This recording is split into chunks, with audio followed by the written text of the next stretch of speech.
ರಾಜ್ಯದಲ್ಲಿ ಕಡಿಮೆ ಆಗ್ತಿಲ್ಲ ಮೈಕ್ರೋ ಫೈನಾನ್ಸ್ನ ಕಿರುಕುಳ ಕಾಟ. ಮೈಕ್ರೋ ಕಿರುಕುಳಕ್ಕೆ ಊರು ಬಿಟ್ಟಿದೆ ಈ ಇಡೀ ಕುಟುಂಬ. ದಾವಣಗೆರೆಯ ಗುರುಮೂರ್ತಿ ಕುಟುಂಬ ಮನೆ ತೊರೆದು ಹೋಗಿದೆ.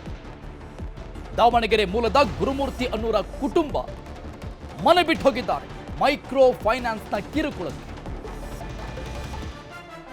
ಈ ಮೂಲಕ ರಾಜ್ಯದಲ್ಲಿ ಇನ್ನೂ ಮುಂದುವರಿತಾ ಇದೆ ಮೈಕ್ರೋ ಕಿರುಕುಳ. ಗುರುಮೂರ್ತಿ ಅನ್ನೋರು 5 ಲಕ್ಷ ರೂಪಾಯಿ ಸಾಲ ಮಾಡಿದ್ರು.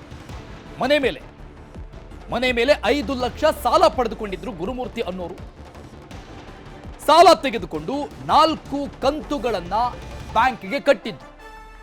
5 ಲಕ್ಷದ 4 ಕಂತುಗಳನ್ನ ಬ್ಯಾಂಕ್ಗೆ ಕಟ್ಟಿದ್ರು. ಆದ್ರೆ ಇತ್ತೀಚೆಗೆ ಅವರಿಗೆ ಅನಾರೋಗ್ಯ ಕಾಣಿಸ್ಕೊಳ್ಳುತ್ತೆ. ಅನಾರೋಗ್ಯದಿಂದ ಹಾಸಿಗೆ ಹಿಡಿದಿದ್ದಂತ ಗುರುಮೂರ್ತಿ ಕಂತು ಕಟ್ಟಲಿಲ್ಲ. ಹಾಗಾಗಿ ಕಂತು ಕಟ್ಟದೇ ಇದ್ರೆ ಮನೆ ಹರಾಜು ಹಾಕ್ತೀವಿ ಅಂತ ಫೈನಾನ್ಸ್ನವರು ಬೆದರಿಕೆ ಹಾಕಿದ್ದಾರೆ. ಇದರಿಂದ ಮನನೊಂದು ಭೀತಿಯಿಂದ ಮನೆ ತೊರೆದಿದೆ ಇಡೀ ಕುಟುಂಬ. ಮನೆ ಗೋಡೆ ಮೇಲೆ ಬರೆದು ನೋಟಿಸ್ ಅಂಟಿಸಿ ಹಿಂಸೆ ಕೊಟ್ಟಿದ್ದಾರೆ. ದೃಶ್ಯದಲ್ಲಿ ನೋಡ್ತಾ ಇದ್ವಿ ನಾವು.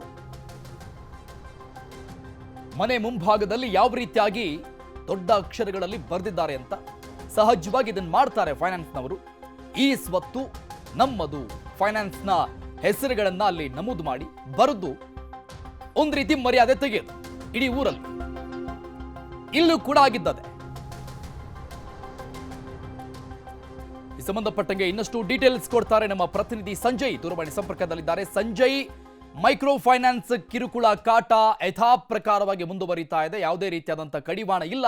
ಸಹಜ, ಅದು ಯಾವಾಗ ಕಡಿವಾಣ ಬೀಳುತ್ತೆ ಅಂತ ನಾವು ಕೂಡ ಕಾಯ್ತಾ ಇದ್ದೀವಿ. ಸರ್ಕಾರದ ಮಟ್ಟದಲ್ಲಿ ದೊಡ್ಡ ಮಟ್ಟದಲ್ಲಿ ಚಿಂತನೆ ಆಗ್ತಾ ಇದೆ. ಆದ್ರೂ ಕೂಡ ಈ ರೀತಿಯಾದಂತ ಘಟನೆಗಳು ಮರುಕಳಿಸ್ತಾ ಇದೆ. ಓಕೆ, ಈ ಕುಟುಂಬ ಸದ್ಯಕ್ಕೆ ಎಲ್ಲಿದೆ ಅಂತೆ? ಏನ್ ಕತೆ ಇವ್ರದ್ದು? ಸರ್, ಏನು ನಾಗಮಕ್ಕೇಶಮೂರ್ತಿ ಬಡಾವಣೆಯಲ್ಲಿ ಏನು ಸರ್ಕಾರದಿಂದ ಇವ್ರಿಗೊಂದು ಮನೆಗಳು ಕೊಟ್ಟಿರ್ತಾರೆ ಸುಮಾರು 30 ವರ್ಷದ ಹಿಂದೆ. ಈ ಮನೆ ಮೇಲೆ ಒಂದು ಆತನ ಏನು ಗುರುಮೂರ್ತಿ ಏನಿದ್ದಾನೆ ಆತನ ತಾಯಿ ಹೆಸರಲ್ಲಿ ಇರ್ತದೋ, ತಾಯಿ ಹೆಸರಲ್ಲಿ ಏನು ಒಂದು 5 ಲಕ್ಷ ರೂಪಾಯಿಯನ್ನ ಸಾಲವನ್ನ ಪಡೆದಿದ್ದಾರೆ ಜನ ಸ್ಮಾಲ್ ಫೈನಾನ್ಸ್ ನಲ್ಲಿ. ಈ ಫೈನಾನ್ಸ್ ನಲ್ಲಿ ಸುಮಾರು 4 ಕಂತುಗಳನ್ನ ಕಟ್ಟಿರ್ತಾನೆ.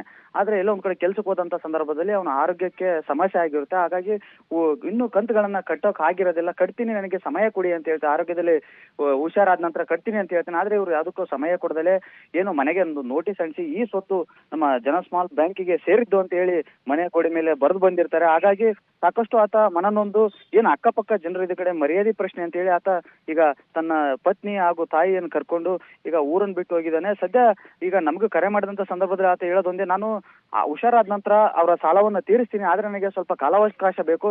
ಆದ್ರೆ ಈ ರೀತಿ ಬರೆದು ನನ್ನ ಮಾನ ಹರಾಜು ಮಾಡಿದಾರಲ್ಲ, ಅದು ನನಗೆ ಬಹಳ ನೋವನ್ನು ಉಂಟು ಮಾಡಿದೆ ಅನ್ನೋ ಮಾತನ್ನ ಹೇಳಿದ್ದೇನೆ Gururaj. Okay, thank you Sanjay details.